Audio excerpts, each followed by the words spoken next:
take a look at that. Okay, so let me get the lights on. Very tall, big box. So let me back it up again. I'm 6'1", and I can stand up straight without my head hitting the ceiling.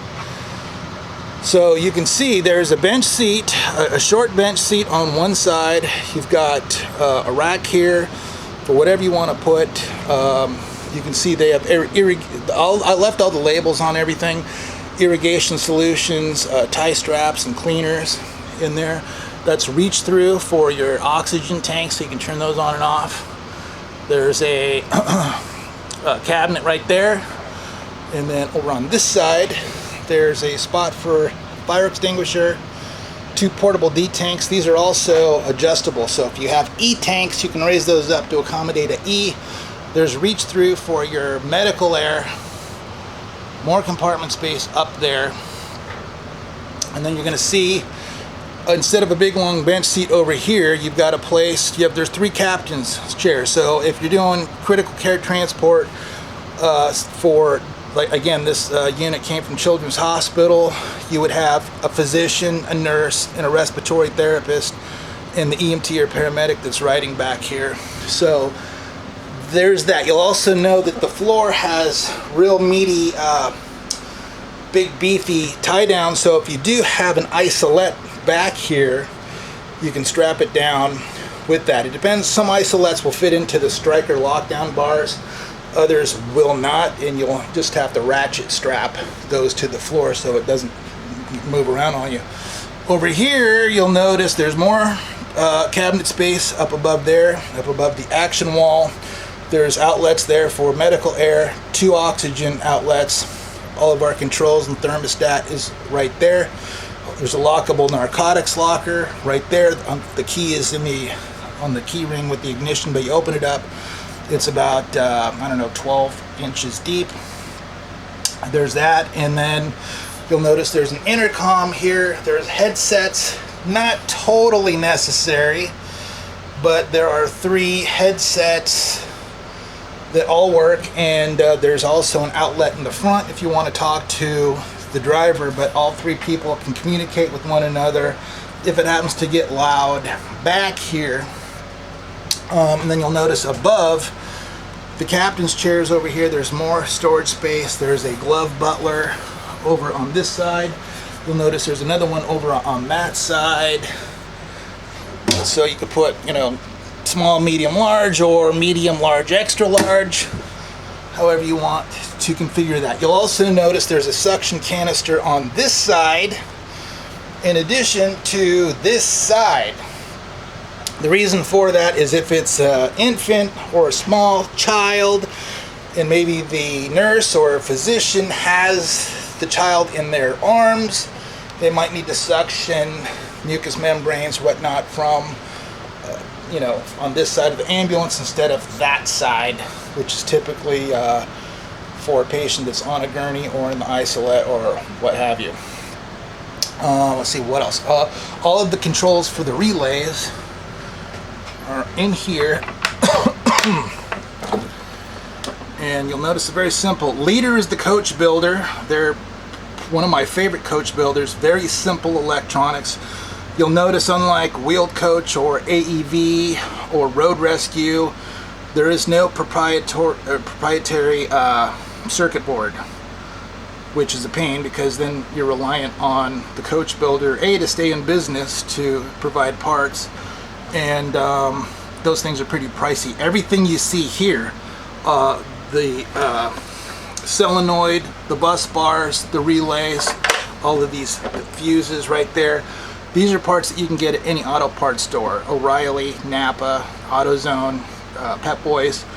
This is really simple, cheap, $30 parts. So very simple to keep your unit in service if you happen to be somewhere out in the boonies that's not close to a coach builder that would carry those specialty parts.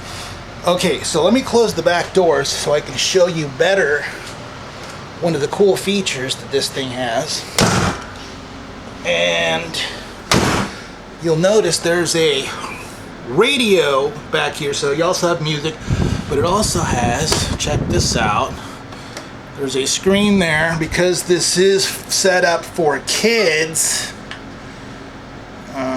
Let me just make sure you can put your DVDs, like for example, this has a Cars DVD, Cars the movie, and then you just close that up, and then the next thing you know, disc reading, okay,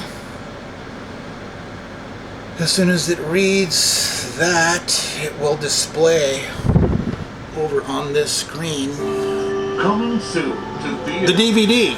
So there's speakers in the ceiling. There's also a remote control. So if you want to control, there is a remote there. There's a remote also for a Samsung, which I'm not really sure why there's a Samsung remote in there. But, you know, it's set up to make it as comfortable for kids as possible, but you could make it comfortable for a dialysis patient or any type of long distance transport. So that's pretty cool. And then if you want to do music, you can do music, or if you want to put a CD in there, you can also do that. All right, so let me just do that. So there's that. Okay, so pretty cool. And then you'll notice there's numerous, apparently the batteries, I was fussing with this earlier, the batteries are out for both of these. These are temperature, it just reads the ambient temperature in the rig. There's also one on the wall right there. Oh, so let me show you before I forget. You might hear, you'll see that the length of the ambulance has the vents. A lot of ambulances just have a forward facing big vent over there that blows out. This one is nice because it goes the length of the ambulance. So if we go on high, you can hear, that's the high. And then if you want cool, it goes down. If you want heat, you go up. Here's your thermostat selector. You can see it's on cool. And then this will give you some information too. So you see that's all the way up. So you got your high, there's your low, there's your medium. Okay, and then you got either your heat, or that's the cool, or you got your heat. Apparently that doesn't want to light up. We have it on heat right there. So there's that. And then you got your dome lights. So we just knocked them down. Actually, we turned them off. The only thing on now is the fluorescent lights. You can kill that. You have your exhaust vent. Let me turn the lights back on. Exhaust vent, if there's a smell back here that you don't want to be back here, you can suck it out, and I'm not sure where it's sucking from. Oh, is that it right there? No, that's just another air conditioner vent. Well, it's sucking from somewhere, I can hear it, so that will evacuate whatever odors are back here that you don't want to be back here. Your suction for this side is located right here, and if you look at the, let me find a hole to cover up, you can see that works lovely. And if you want to increase it or decrease it, you just turn that knob right there. On this side, if you want this suction to work, it has its own switch and its own motor over there. So if you look at that, you'll notice also there's an oxygen outlet right there if you want to do that. You also see there's a plug. Let me show you the inverter. The inverter power is over here. If you push and hold the button, it'll come alive. It'll tell you what the condition of the batteries is, which is 13.4 volts. And then you'll notice that little light on the plug. All the plugs become hot, and you know, you can plug whatever you want to plug in, and you can have juice to all of your plugs. And I don't know exactly where all of them are, but there's quite a few back here. Oh yeah, let me show you this also. So let me turn that off, and then you just hold it. So if we turn the lights off, sometimes when you're getting close to the hospital, you start shutting everything down, getting ready to get out, you can put the fluorescent lights on a timer. So there's one of a couple of timers. You can turn that on. That will make your fluorescent lights go on, and it'll time out after a minute or 30 seconds, whatever you set it to. We'll turn that off. Over here, there's another one. They're typically located by the entry doors. Oh yeah, let me show you. There's another thing over here to show you. This, you'll see, is a timer. So say you're giving narcotics, you want a 1 minute interval. You push that, it'll start counting down. So if you're doing epi and atropine, for example, you would know when to push each one of those, and it's got to stop and start. And there's that. You know, there's other. You can do 2 minute interval, 5 minute interval, 10 minute interval, and there's that. Is there anything else we didn't cover? That there is just a lock station for a monitor. If you happen to carry a heart monitor, it can be put there and strapped into place. And oh yeah, so over here, let me turn the lights back on. Over here you have trash and a spot for sharps container.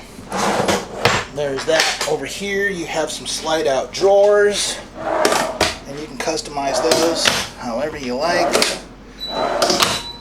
The two top ones are a little shallow, and then there's that. I think, oh, so this thing just alarmed right there telling us, hey, it is time to push our epi.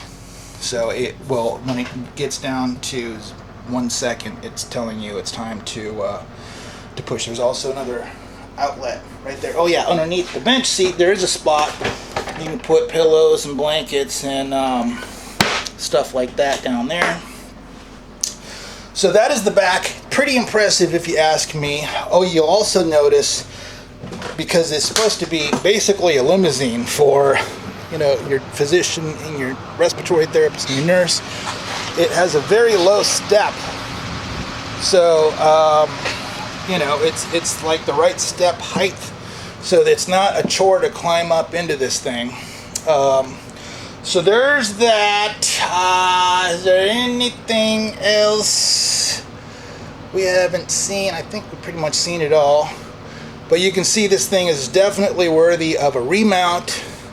If I would use it I would use it till the motor just can't go anymore, and then I would remount this box on a brand new 2019 or 2020 Chevy chassis, and you can get those things for like $35,000. And then you have a $140,000 ambulance once this thing is on a brand new chassis. And trust me, I thought about doing it myself, because the box is so impressive inside and out. So there's that. Let's go for a test drive while we still have light. And I have to go get a folder real quick that has my insurance card and stuff in it. So I'm going to pause this, and then we'll pick it up as soon as we get outside the gate. All right, stand by.